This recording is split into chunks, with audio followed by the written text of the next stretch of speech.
Hello, everybody. This is Jay Delvecchio. I am proud to have Patsy Schneider, recent PhD, and I'm very respectful of that. That is not easy to get, let alone all those other fun names in there, the MS and everything else. Those are all great. You are very, very lucky to have her leading this webinar. So am I, and I'm looking forward to it. I do want to remind everybody that staying throughout the event here does get you an opportunity to get the quiz, which will automatically be sent to you in 6 hours. And then you have until Monday by 5 p.m. to turn it in with a successful 80% or better. At that point, when you successfully pass it, we'll issue the CEC within the next 30 days. So this is kind of cool, but more importantly, this is usable information for you. I am thrilled. Patsy, please have fun with it. Everybody, I'm going to unmute you now. So please check in and let us know if you can hear us, and more importantly, say wonderful things to hellos to Patsy. Thank you. Can you guys hear me okay? Yes, we can hear you. Yep, we can. Yes. Wonderful. Yes. Well, thank you. While we wait for some other folks to join, if anybody wants to give us a quick update of where they're calling in from in the chat, that would be great. I would love to see where everybody is coming from. We are still waiting for a few folks to join. Hi, this is Carrie. I'm from Elwood, Illinois. Excellent. Well, welcome. Thank you. Looking forward to this. I'm Tracy from Green Bay, Wisconsin. Welcome, welcome. Amy from Painesville, Minnesota. Ooh, Minnesota, eh? Hagerstown, Maryland. New Jersey. Hey, Jersey's in the house. Yes. Carla from Anacortes, Washington. Oh, wonderful. I'm Michelle from Vashon Island, Washington. Wow, welcome. I'm Maryland, from Massachusetts. Oh, I heard a Massachusetts in there. Welcome. Another Massachusetts. Minnesota. Victoria. I'm from South Carolina. South Carolina. I love it.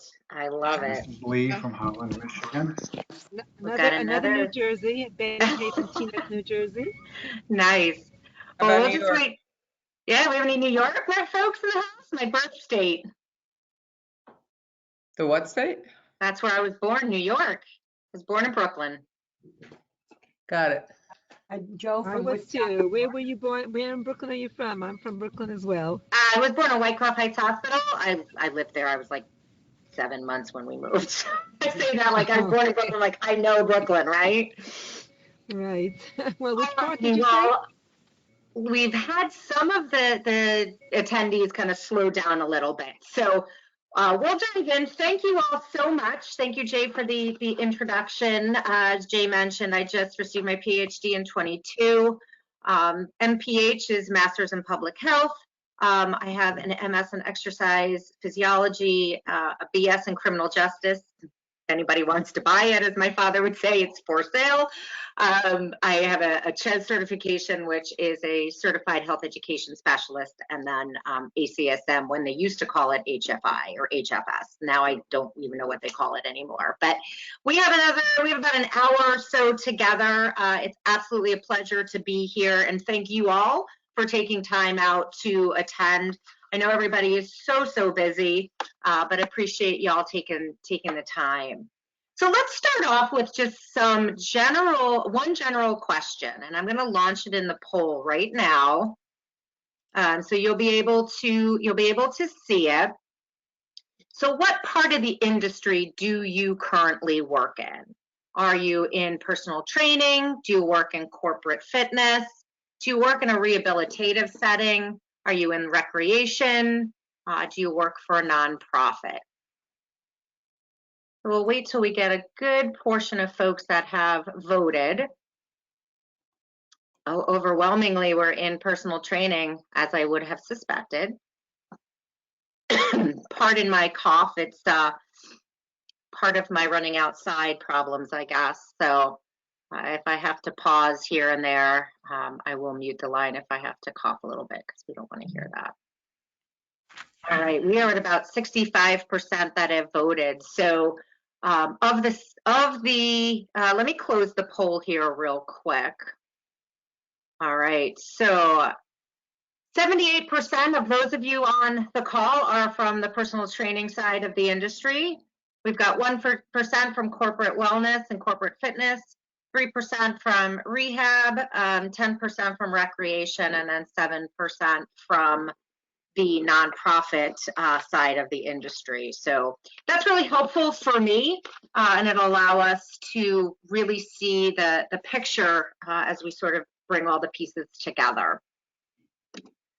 So let me advance my slide here, move my picture over to the side. So what I want to make sure that we walk away from today in some of our objectives is really to understand the latest statistics and trends in mental health, specifically anxiety and depression.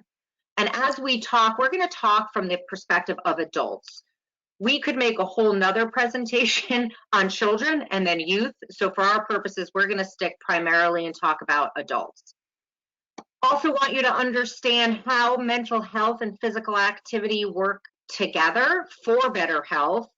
And then really the tangible piece of what we're going to walk away from for useful strategies that you can use in your life and a day-to-day with your clients and whomever that you're working with, because I think that's really important. A lot of times when we do presentations or just education in general, we miss the beat of walking away with tangible. So I want to make sure you walk away with useful strategies. All right. So let's just level set to make sure that we are all on the same page when we're talking about anxiety and depression. So a couple definitions for you. And so anxiety, as is defined by the American Psychiatric Association, is an emotion characterized by feelings of tension, worried thought, and physical changes that increase blood pressure.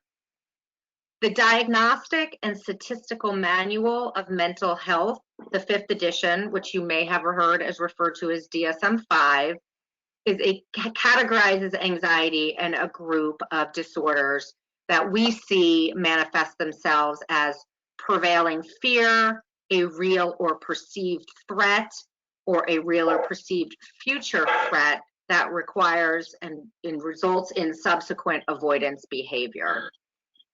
Depression, also defined by the American Psychiatric Association, states that depression is more than just general sadness. The DSM-5, again, identifies depressive disorders as those that reveal themselves with sad, empty, or irritable moods, resulting in one's inability to carry out their activities of daily living. So just wanted to level set a little bit so that we are all coming from that same perspective.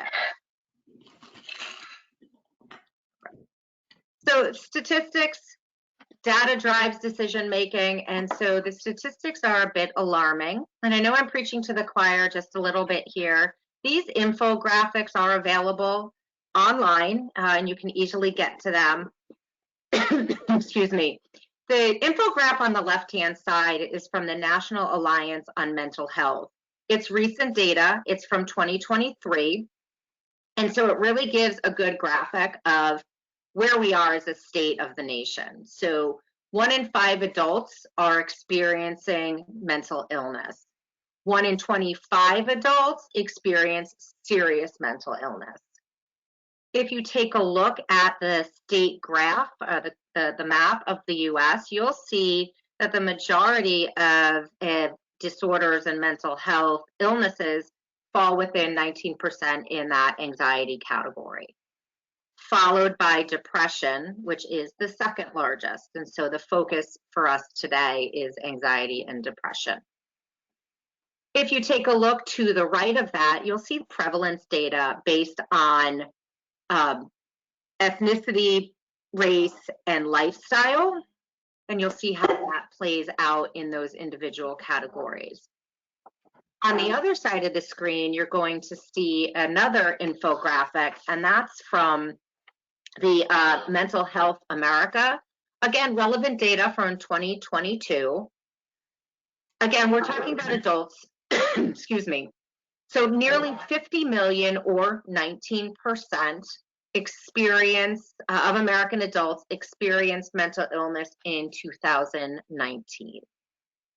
24.7% of adults with mental illness report an unmet need for treatment, and we've not seen a decline in this number since 2011.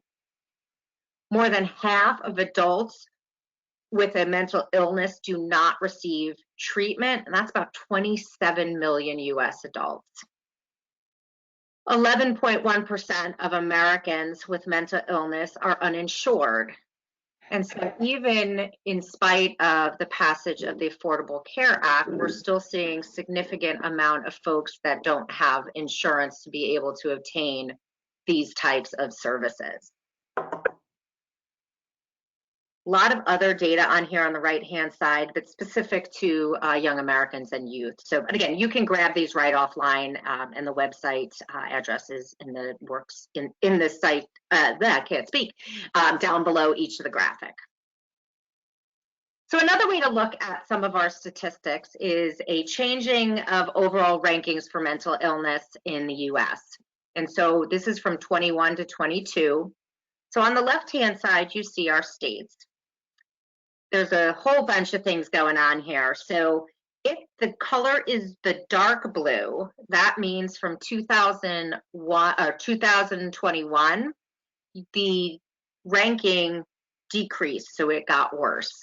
If it's a gray, it means that the ranking stayed the same. And if it's a lighter blue, it means your ranking increased or improved. So let's take a look at Connecticut. I know we're a super small state. People laugh that we are the cut-through state between New York and Massachusetts, and the big joke is you could drive across Connecticut in 2.5 hours. A small state, so nonetheless. But in 2021, we were ranked 13, and then in 2022, we improved to be a rank of 4. So take a few seconds while I explain the right side of the graphic to see where you are in your state. So I heard some Massachusetts in there. Massachusetts has improved, is now #1, which is fantastic.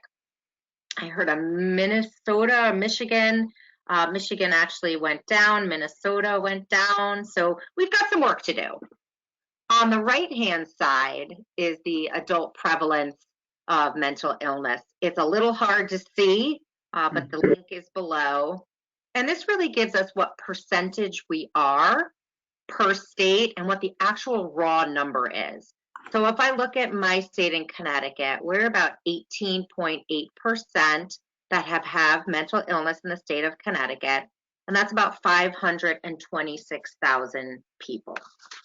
So just to get a little level set information here, because again, data drives good decision making. And our last group of data, and it's very similar to the other sources that we have seen in the percentages and the raw number of adults with the different disorders. So I think what's most important is the last bullet in each of the categories under depression and anxiety, and that they are of the most common mental illnesses in America. And so if you think back to the graph that had the US state, the US map, you can see that the 19%, if you recall correctly, was most anxiety, and then 7% was depression. So now that we kind of have a state of where we are, let's talk a little bit about barriers. And so when I'm talking about physical activity and mental health, from this perspective, I'm talking about traditional treatments.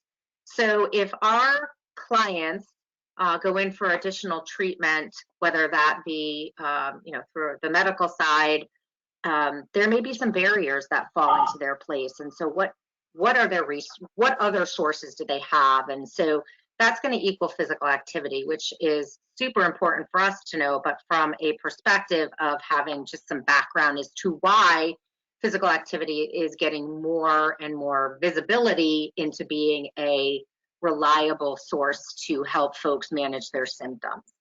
The data is very clear on this. The research is extremely clear. It's consistent on the barriers to physical activity, barriers to normal treatments, and why physical activity should be considered to be part of that. We know we have an access issue. There are only a number of limited psychiatrists, psychologists, social workers, family therapists. We know that. If you think to trying to get access, you'll see a lot of folks that aren't accepting new patients. And so we do have an access and accessibility issue. If you think back to the statistics on the insurance coverage, in spite of the Affordable Care Act, there's still a significant amount of people that don't have insurance coverage. The clinician perspective is an interesting one to think a little bit more thoroughly through. And when I'm referring to clinicians, I'm talking about your primary care doctors, your APRNs, your RNs. And so this question or this barrier is specific to why aren't clinicians recommending physical activity more than just saying, you know, you should exercise, Johnny Smith, when I see you for about 15 minutes. And so it's inadequate knowledge. Again, the data is really consistent on this, and that there is limited education. Throughout my dissertation research, I found very few medical schools that even offered physical activity and exercise education. If they did, it was an elective, which is a big miss because most people get a lot of their medical advice from their physician, and rightfully so. But in this case, it's probably not the best knowledge. And time is a huge barrier for folks and entry to getting traditional treatments. Doctor schedules are extremely busy. If you're seeing APRNs, very, very busy, maybe 15 or 20 minutes. There's so much that they're trying to cram in. They don't feel that there's adequate knowledge, and time is a condition. Then chances are saying beyond you should exercise more is really going to be limited. Confidence, which was surprising to me in the initial research, is that physicians don't feel confident. Nurse practitioners, nurses don't feel confident. They lack the self-efficacy to be able to make recommendations. And then the ambiguous responsibility. So what do I mean by that? Exercise does not have a reimbursable code. And so that was the big concern, or one of the bigger concerns in some of the research that I have read, that there's just no opportunity to bill for it, and it's not reimbursable. And so collectively, holistically, those four, and there are a few others, but these are the primary four that inhibit clinicians from making further recommendations on physical activity. If you are looking at costs, if you're uninsured or even if you're insured, medications are expensive. Even in the world of the GoodRx apps, they're still expensive. And clinician fees are expensive. You've got your co-pays, and then again, of course, if you don't have insurance, it's even greater. Then the medication side effects in terms of traditional treatments. Some people aren't willing to run the risk of the weight gain, potential weight gain, dry mouth, etc., that you could see as a side effect. I know. You'll love them. Can you just make sure that their microphone is muted? Well, don't eat it if it's hot. Eat the chicky. I can grab it. Don't worry about it. Okay. Someone's got a little one that they're trying to entertain. Totally understand. Okay. So what if we give us an opportunity, a very accessible, inexpensive alternative treatments, either individually or in combination of physical activity? And so that's great for us as fitness professionals. So let's switch gears a little bit. So we've made the case that there is the need for interventions of physical activity from the mental health side based on the statistics. So again, data drives good decision making. Let's take a look at where we are in the US in terms of physical, in this case, inactivity. You may have seen this graph before in other publications. This comes from the Behavioral Risk Factor Surveillance System, better known as the BRFSS. Say that 3 times fast. This is from 2017 to 2024. These are the most recent data points that are out there. So respondents were asked to classify their inactivity by responding to the following question. During the past month, other than your regular job, did you participate in any physical activities or exercises such as running, calisthenics, golf, gardening, or walking for exercise? So if they said no, they were considered to be inactive. If you take a look at the states of the US, you're going to see 3 different colors. Green, which means the states are more active than others. Yellow, a kind of a mauve color, I guess, and then a dark red or maroon. And so when we see the green colors, we're looking at Vermont, Colorado, Utah, Washington State. Yearly, there's a report released about what are the healthiest states in the US. No surprise that the same states that are active or more active are in that top 5 or 10. So again, no surprise there. And then the dark maroon that are 30% or greater that are inactive are more of the bottom states that we see in that same type of release of data of the healthy states or more unhealthy states. We're not seeing any surprising things here in terms of that breakdown. There's a lot of theories as to why that is. Is it more of accessibility to outdoor activities, weather, ethnic norms, just the ability to want to be outside? So there's a lot of theories behind why that would be, and that could be a whole public health conversation down the road. Nonetheless, we are a very inactive country, and so again, we have our work cut out for us. So what is being done? So there's a national initiative called Healthy People, which you've probably heard about. We are now on the 3rd iteration. So there's Healthy People 2010, 2020, and now we are on Healthy People 2030.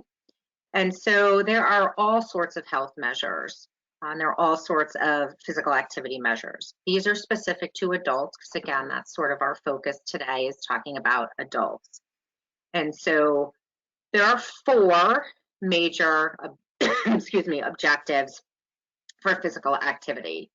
They're looking to reduce the proportion of adults who do no physical activity in their free time, increase the proportion of adults who do enough aerobic activity for substantial health benefits, increase the proportion of adults who do enough aerobic activity for extensive health benefits, and then increase the proportion of adults who do strength training activities. You take a look off to the right side of that infographic, we'll see 1 in 5 adults does the amount of physical activity to fully meet those recommendations. 1 in 10 inactivity is a contributor to a premature death. 31 million over the age of 50 are inactive, meaning they get no purposeful physical activity outside of activities of daily living. And the one that astonishes me the most is inadequate levels of physical activity are associated with $117 billion in annual healthcare costs. The good news is we have a lot of people that we can interact with and a lot of folks that need our services, but it also means that we have a ton of work to do. I am going to play a quick video. Hopefully you'll be able to hear it. See if I can get it to load here for me. There we go. All right, so hopefully you guys can hear this. Let me launch it real quick.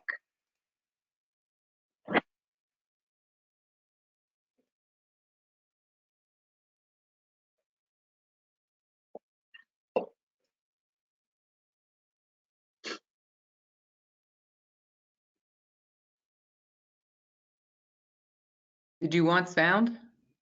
I do. There's a name. I'm not hearing it. I don't know if anyone else is. I can't hear anything. No, there's no sound. There's no All sound. right. See if I can figure out how to do that. Jay, do you know how to get sound? Audio. Hold From on the one. video, yeah, it should be playing through. Maybe you can give a an overview in the meantime, since we've kind of played through it a bit, huh? Yeah, I'm sorry about that. So the impetus of the study or the snippet here is it's from an Australian study where they're meeting with one individual who is providing why she started exercising again and what are some of the benefits that she had felt from a mental health perspective. She had suffered from panic attacks in the past and hasn't had a panic attack since she started working out and feels 100% better. Much of the reasons that we're going to talk about in just a few seconds is to why she would recommend being physically active to anybody dealing with mental health issues. She also makes an important call out at the end about not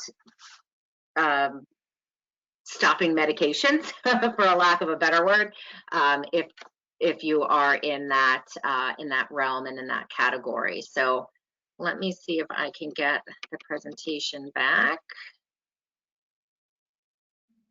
Let's see. 1 second. There we go. All right. So I apologize for that. Hopefully you'll be able to get that information a little bit more down the road. I can share that link with you. On the bottom of the page, there's a TED Talk by Wendy Suzuki. I can't ever say her name properly. If you have time, it's about 20 minutes long. It's a really good overview of the changes of the brain that are benefited by physical activity. So definitely, if you have some time, it's a great podcast to listen to, whether you're driving in the car or just doing something around the house in the background. But we want to understand, we want to take a look at the whys behind physical activity for mental health. We see a lot of different changes based on the impact of physical activity. So there's a really great amount of positive physiological changes. And so we certainly are clear on that in the data, whether that be improved cardiovascular systems, whatever it may be, strength. We definitely see physiological changes based on physical activity. We see a reduction in morbidity and mortality, disease and death for sure, improved sleep, decreased comorbidities.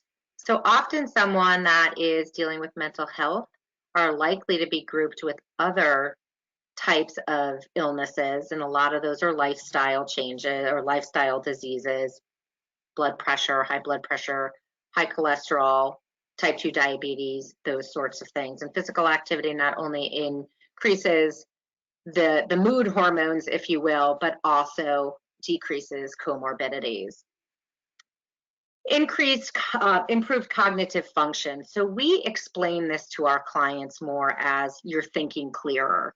You wouldn't talk to your clients about greater executive function, progressive processing speed, or increased processing speed. They would look at you like you have 6 heads. So we really describe that more as thinking clearer. We see increased self-esteem. We see increased energy, which we typically hear from our clients in the first few weeks. Increased productivity, which can be directly related to the improved cognitive function. Enhanced coping and resiliency. Exercise, physical activity in and of itself, we know is a stress reliever. And so we'll get back to that thought in a few slides from now. And it improves our moods. Biochemically, we definitely have a mood increase based on physical activity. So let's do another poll here real quick. Let me get the next question. So I'm gonna launch the question now. And so the question is, Do the guidelines for physical activity and mental health differ from the general guidelines for exercise for health? Let's see where we are. I see a lot of polls coming in. We're at about 24%.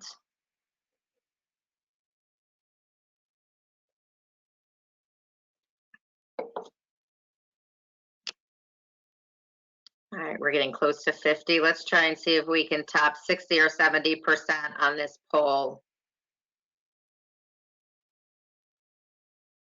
Give it a few more seconds.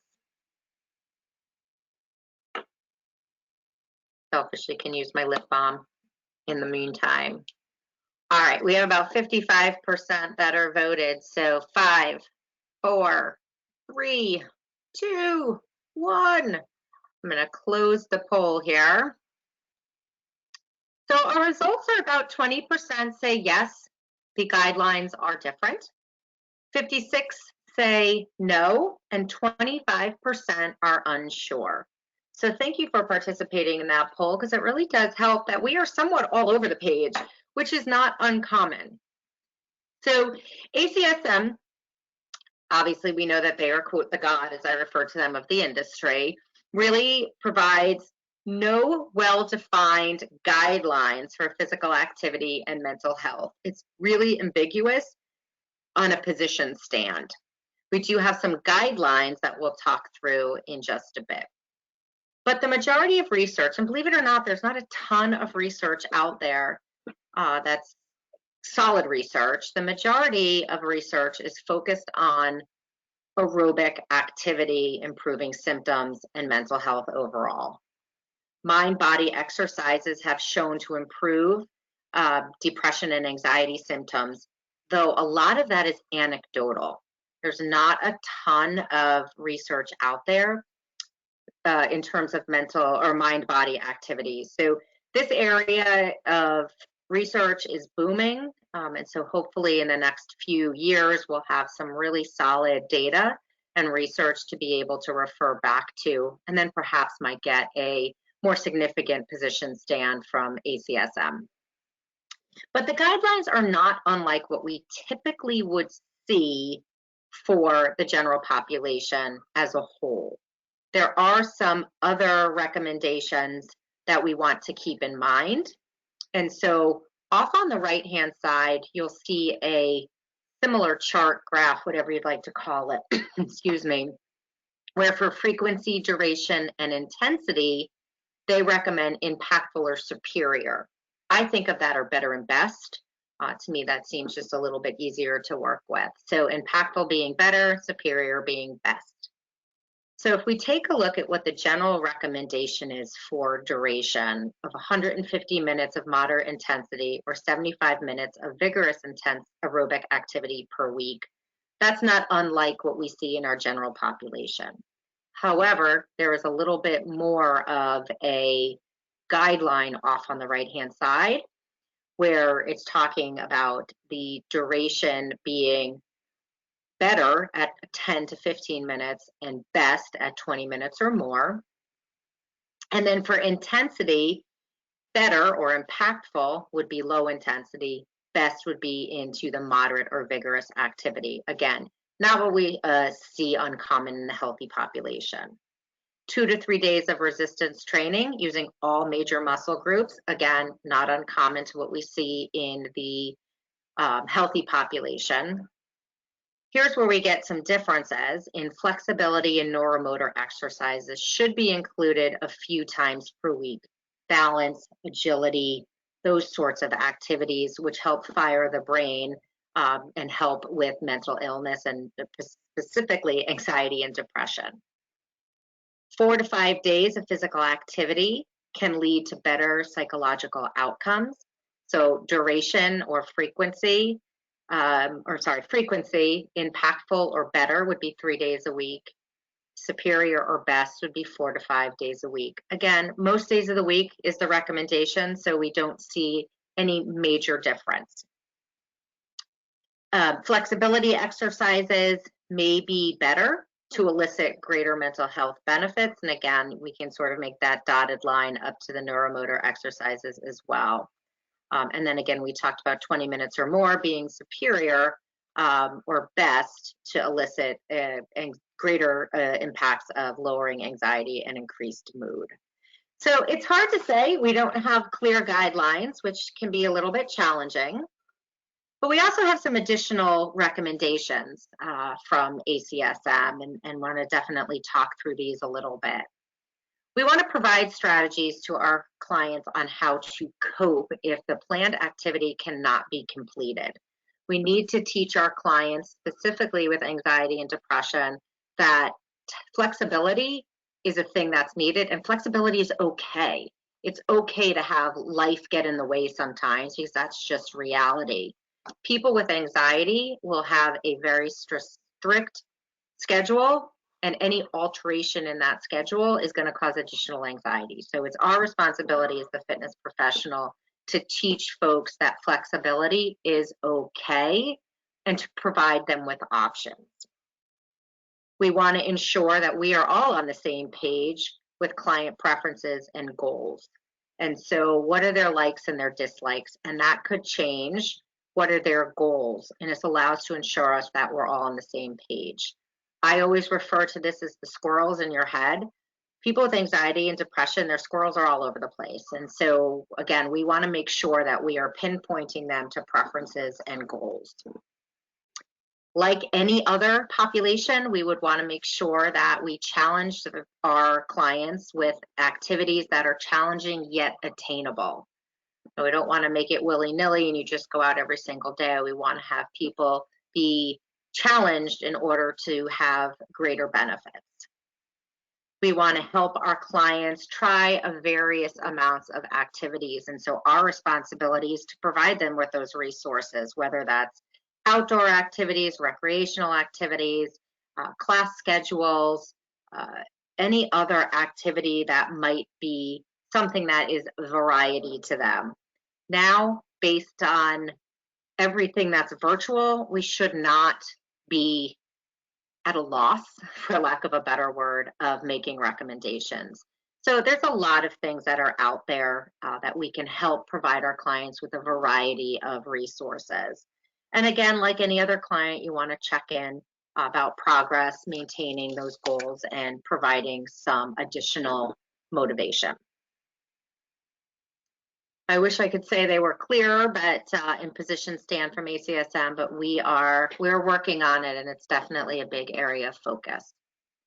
So we're going to shift gears one more time, and we're going to talk a little bit more about my dissertation study, and we're going to review it from a pretty high level. But stay with me. I'm gonna complete the full circle, I promise. But stay with me here so that we can see the full circle come into play. So my PhD is in health education and promotion. And so from that perspective, my dissertation study needed to be written from a health educator perspective. Nonetheless, it provides us some insight into where we fall as the fitness professional into working with folks with anxiety and depression. Preaching to the choir, we are in a mental health crisis, if you will. And my problem statement was the why. Why is this important to even know? And why do we want to study this? And why do you want to listen to this? And so there were three areas that I highlighted as my problem statement, knowing that anxiety and depression continue to rise. You think back to our statistics from the very beginning of our presentation, that is a thing that we are seeing. Data drives decision making. Anxiety and depression are more prevalent in women. Research is very clear on that. Women are less active when compared to men, approximately 4% difference in men being more active than women.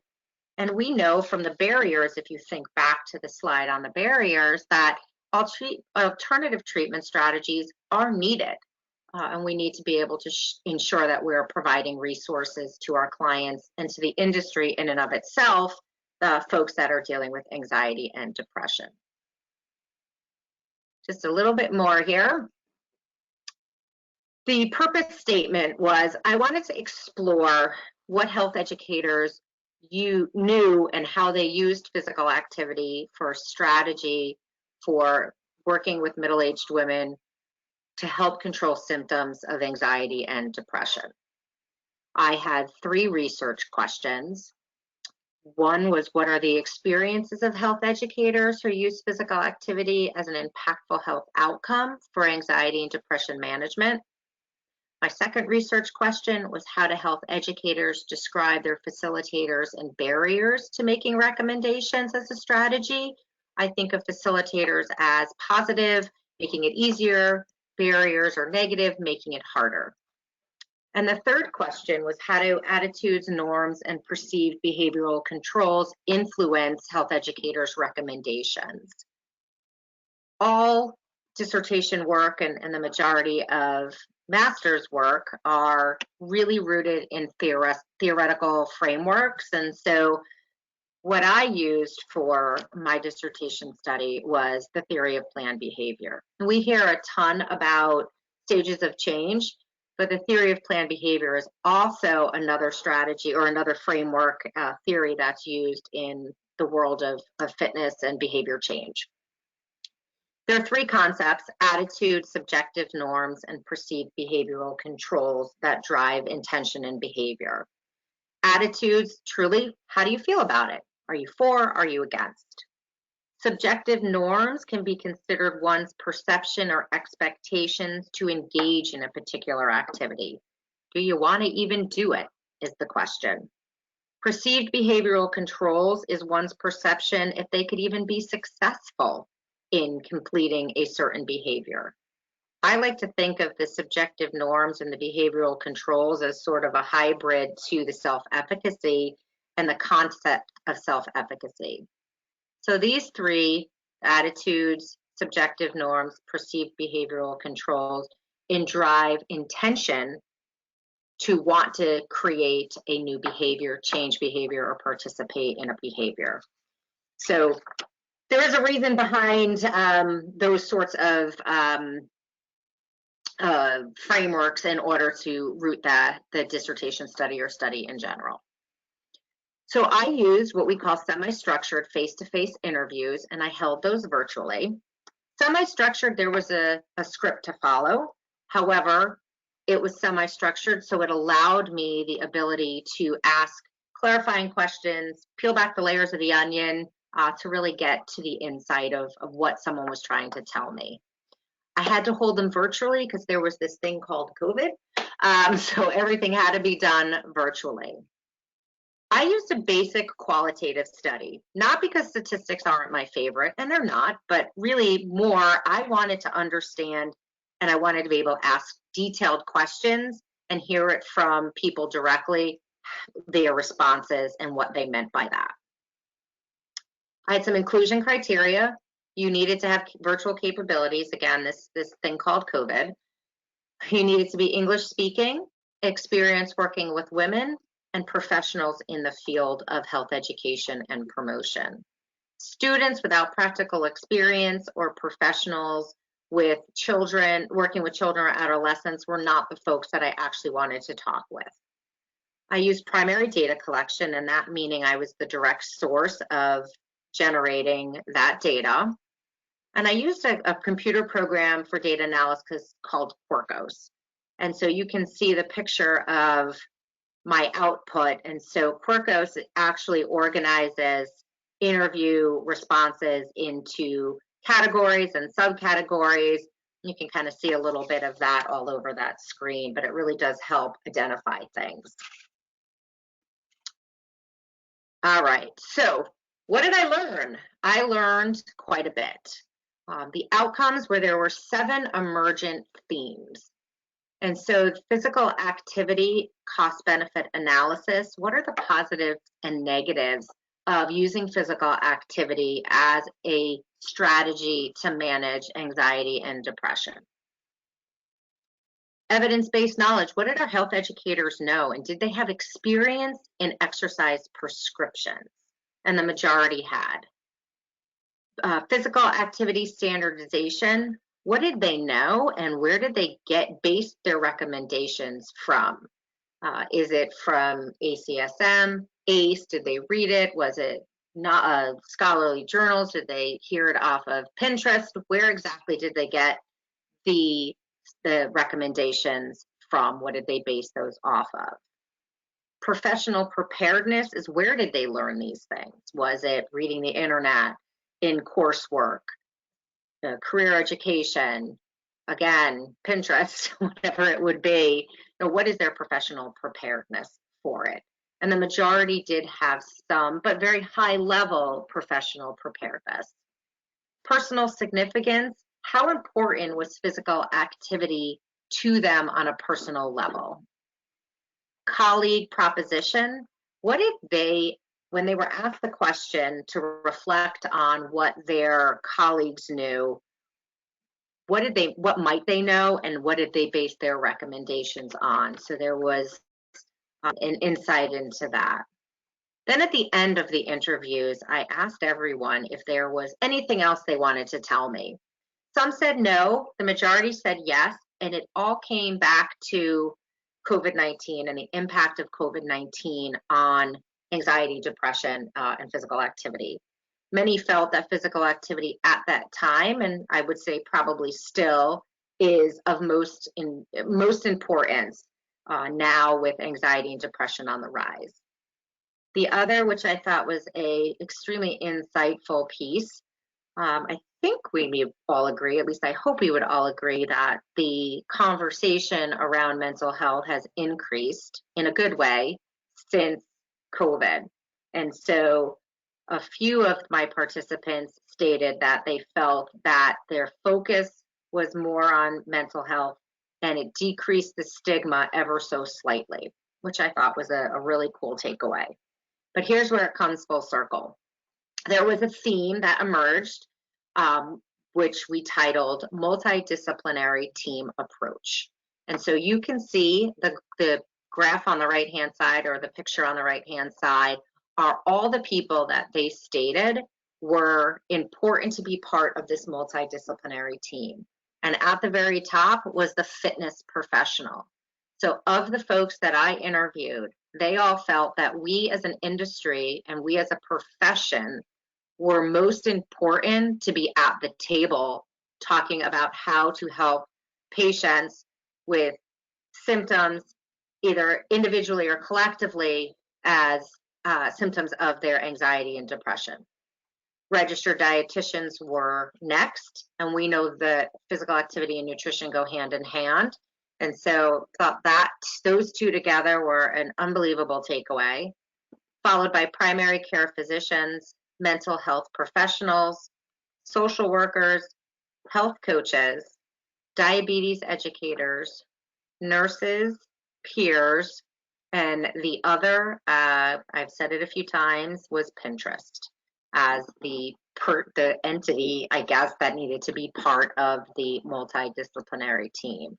But I really think this highlights for us our importance in the industry, and what and how we can make impactful headway into helping improve symptom management, again, whether inclusive to other approaches or individually as part of the team. We need to be center, and we need to be part of that team. We need to be involved in that conversation, which is a whole nother dissertation study or a whole nother area for conversation.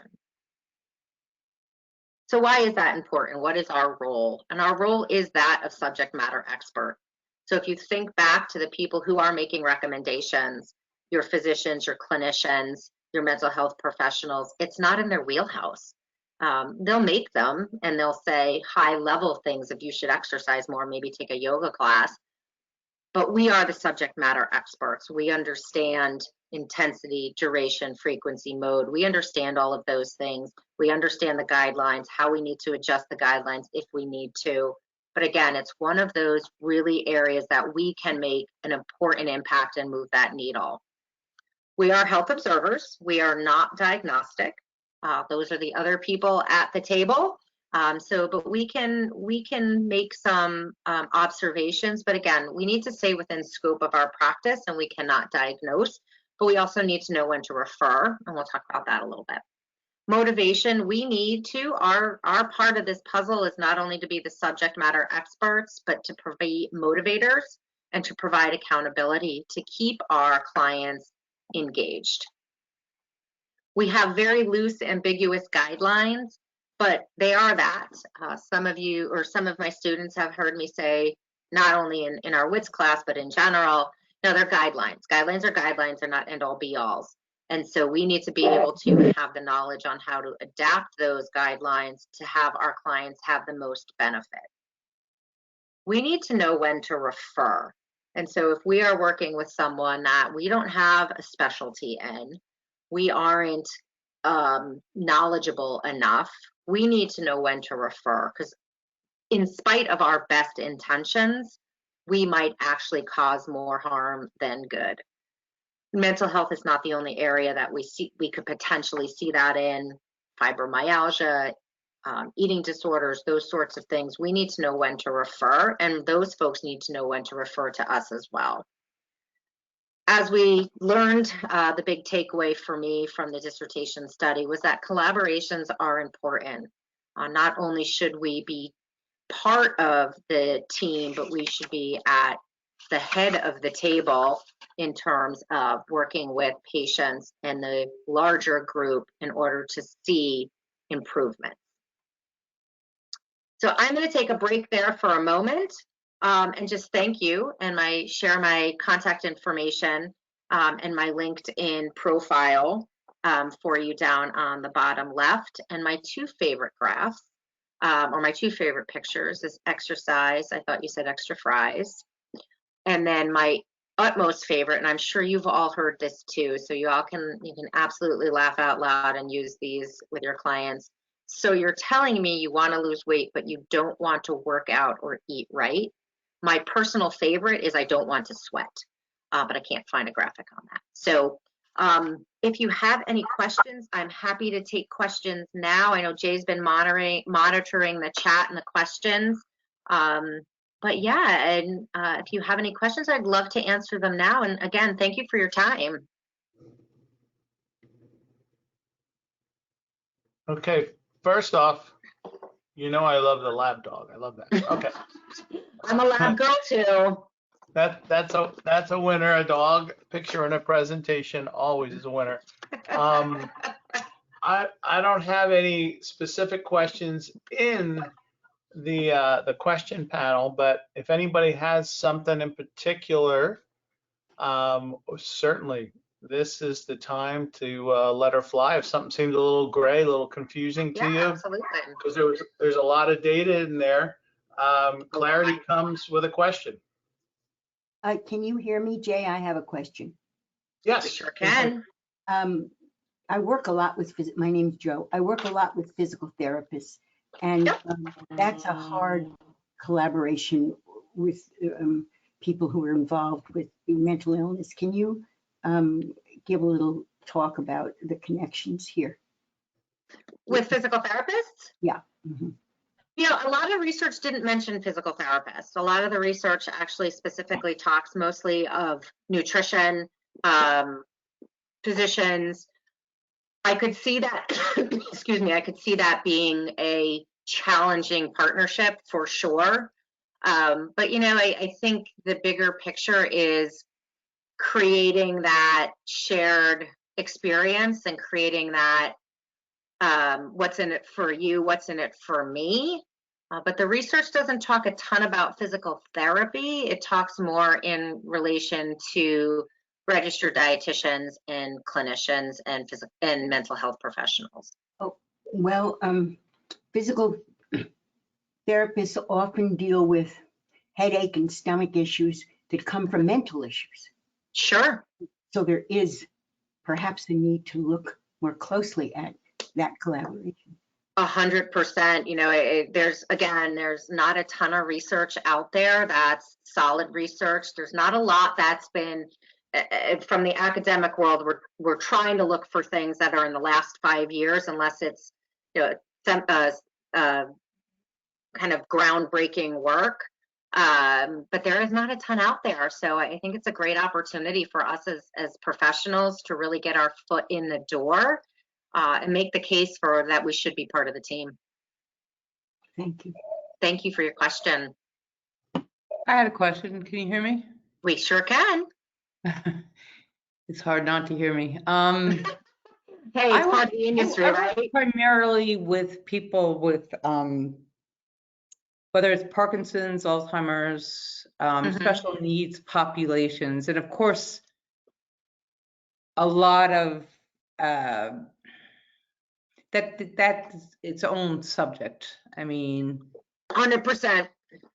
But I do notice a lot of parallels with what you've been talking about, your dissertation, about motivation, about accountability, and it's made it even more difficult by really terrible diseases. Of course.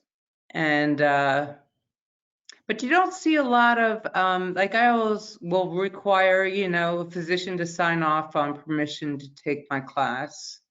But do they know what they're signing off on? That's like one thing. You just sort of get a great question. I mean, who knows? And I have to be able to gauge somebody's not only mental, but balance, flexibility, ability to follow simple directions, and then gauge a class based on, it could be somebody who's a ski instructor and somebody who can barely walk. And challenge. Yeah, it just was interesting that a lot of what you said sort of just resonated a little bit. So I wanted to thank you. Yeah, no, absolutely. And I think you hit on a really good point that it's, there's comorbidities that are going on. And so, there's a lot of different things that bring people to the state of, mental illness and how that all goes. It's not one or done. It's more of a larger piece of a larger pie. And I think we need to be mindful of that. So no, thank you for your comment. Yeah. And also I think medications cause the side effects they can. I mean, much, can be in the picture. Yeah, 100%, 100%. And as I teach in the personal training course through WITS is, if you're not sure what it does, look it up. There's a ton of apps for that. And so, you can't know everything. But you need to be able to you need to do your homework. Thank you. Yeah, thank you. Great call. Can you hear me? Sure can. Hi, okay, sorry. My question is, so there's been some link, especially for people who have experienced trauma. So like PTSD, that kind of thing, and the ability to be able to link their mindfulness back with their physical body. How do you feel about the need for us to have like trauma informed training, or maybe not on a basic level, but as maybe a continuing education or something along those lines? Yeah, no, I think that's a great call out. And, I guess initially my gut goes back to, trauma therapy, yes, but is that our place? Do we need to refer? Sure, we could do more education around that. We should have some working knowledge, but is that really where we are in our scope of practice? So that's my first gut. And then my second thought would be, yeah, we should get some information about that because, that could be causing a lot of behavioral outcome issues that we're seeing. So, I think it's sort of a two-pronged question of, should we refer? But yes, we should also have more information. I know that's kind of talking out of both sides of my mouth. And let's be honest. Another group I work with is people with substance abuse. And again, you have those parallels. Yep. And you also have, I absolutely, I do have knowledge of that area, but boy, talk about I don't even caustic mix. That's not the right word. But it's yeah, I think you all have hit on the head of the nail, that these are complex situations. It's not a one and done, and it's not just one facet. It's a holistic piece. and they're complex. There's no simple, easy answer. You know, if there were, we wouldn't have any, you know, we wouldn't have a job. You know, they wouldn't need us as much as they truly do. So, you know, it's again, it's a lot of what you've all asked questions about are truly, it is a very complex, you know, client situation, medical situations that we deal with on a daily basis. I have a comment to kind of piggyback off of the last question and Sure. comment. I am in the process of kind of redoing my health forms. When I get a new client, I have them fill out the health forms. Sure. And I would challenge other personal trainers too. What I'm going to do is I'm going to add in not just your organs and your blood pressure meds, but I'm going to have a line in there having to do with mental health. I have a client that has, and I'm glad she let me know this, she does have PSTD, and to go into a gym setting and to hear a loud clank of the barbell dropping, The trigger. that would really freak her out. So it's good to be aware of these type of things, bringing a client into a gym setting in particular. Yeah, it might not be right for that person, you know, and I think we need to do our due diligence to understand what our clients are presenting with, because that's important to have that whole piece of the puzzle and know exactly what folks are dealing with. You know, health, fitness, it's very personal. And so, you know, like you said, if bringing that individual into a gym and a, you know, barbell hits the ground, that's triggering. And so we need to be aware of those things for sure. I feel really obnoxious. Well, this is my last comment, I swear. No, I'm better. There's a certain merit sometimes, right, to having small group classes, perhaps with an aide that's also trained in whatever, because you're not in the gym, you're in your own room.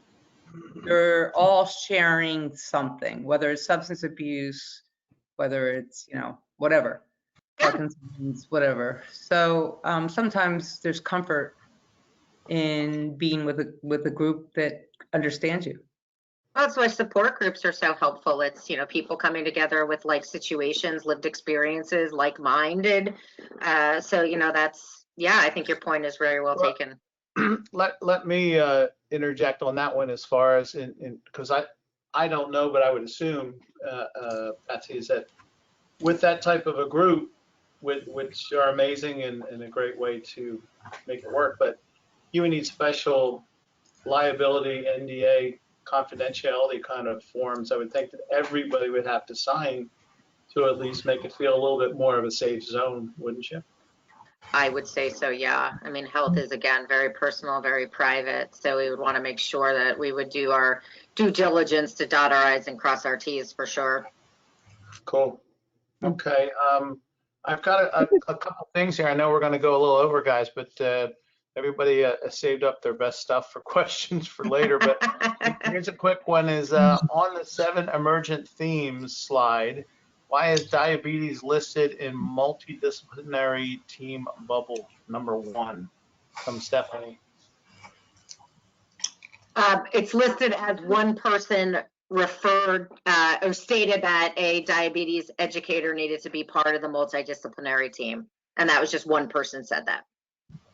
Gotcha. Okay, thank you. Here's another one. A lot of my clients are referred to me by mental health counselor. Can you give me some ideas as to how to keep my clients motivated? That's from Carolyn.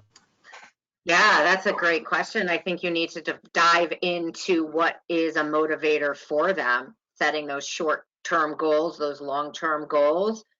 You know, it's interesting. People have a hard time setting rewards for themselves. So you might need to really help that individual identify what a award is. I always think of the weight loss candidate who only knows how to reward themselves with food. So, you know, I would come up with a reward system and recognize that you might be a free session here or there might be a reward system for that individual. But, you know, maintaining motivation, showing folks how they've progressed from, you know, exercise to exercise, whether that's increased weight, increased range of motion, increased duration on the treadmill.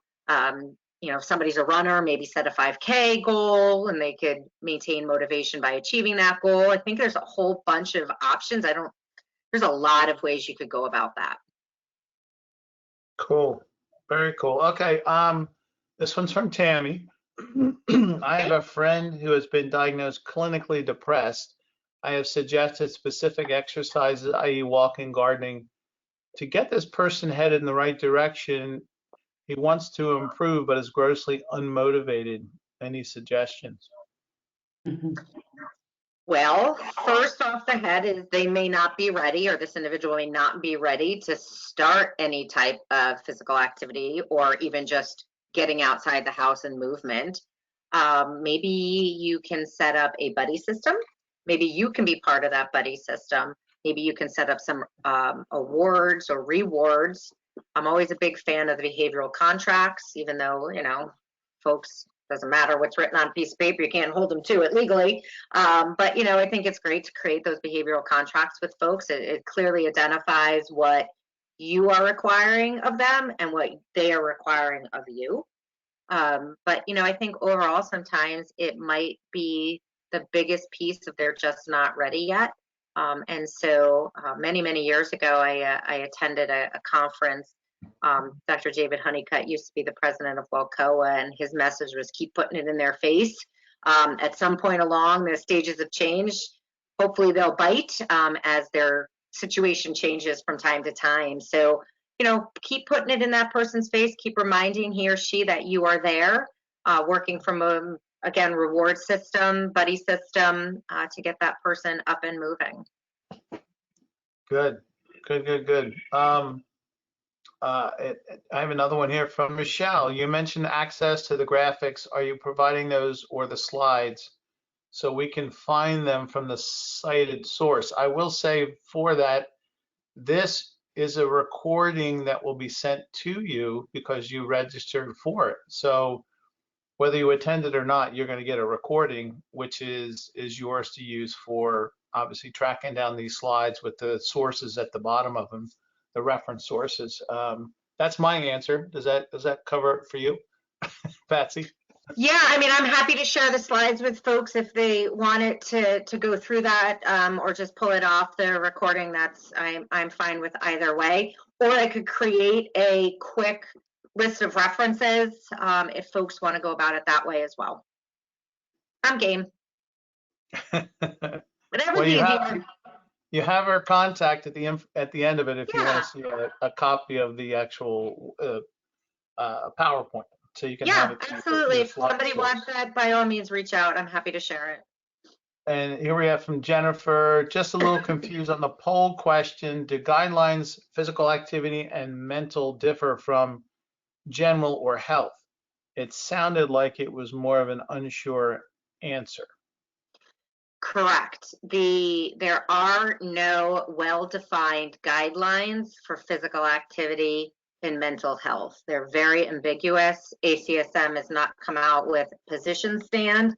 They've come out with these very loose guidelines based on really they're very much aligned with the typical recommendations that we would make to our clients that are, you know, of normal population, let's say, a healthy normal population of somebody maybe who's starting physical activity from the bat, you know, the 150 minutes, 75 vigorous, most days of the week, 60 to 80%, including flexibility exercises. Make sure we're doing range of motion exercises. There's a greater trying to be a greater understanding of what and how and what and how much, and that's just, we just don't have that research right now, but it's definitely something people are working on, but we just don't, they're very ambiguous right now. They're just not very clear. Yeah, I have that's good. I have one here from Tammy that says, I agree, camaraderie is sometimes more beneficial than the physical exercise itself. I experience that every week. I'm sure we all do. There's a reason they come to you. We're kind of chameleons. We work with them in all different ways to get them to a healthy goal. So Absolutely. Our biggest responsibility is to keep our clients safe, but, we also need to have a lot of focus on building trust and rapport, and recognizing you might be the only support system that individual has. And, we're in a customer service business, and in order to be able to create that relationship, I mean, relationships are at the bottom of the pyramid. If we don't have a solid relationship with our client, you're never going to get the stuff above it. great. Yeah, well, that's other than a lot of thank yous here at the end, and the recording will be just fine. Some people had to sign off because they got clients coming up, which of course Totally we'll understand. into note on sending your quiz if it pops up. So Patsy, very, very good stuff. A lot Oh, of thank you so much. research and information I hadn't thought of. But most importantly, the dog is great. That's all I'm going to say. I wish to say that's my yellow labby had pink nose, so it's just a picture. Okay. All righty, everybody. Thank you all so much for attending. I know you're so busy, Jay. Thank you for the opportunity. Really have enjoyed presenting to you all and really answering some questions. And just know that you guys are making a huge difference out there working with your clients. Sometimes it gets to be the gut and the grind, but know that you are making a huge difference in people's physical and mental health. So keep doing what you're doing. Thank you. Agreed. Thank you. Agreed. Thank you, everybody. Have a great evening. Thank you. You too. Alrighty, bye-bye. Bye. Bye, everybody. Thanks, Patsy. Thank you.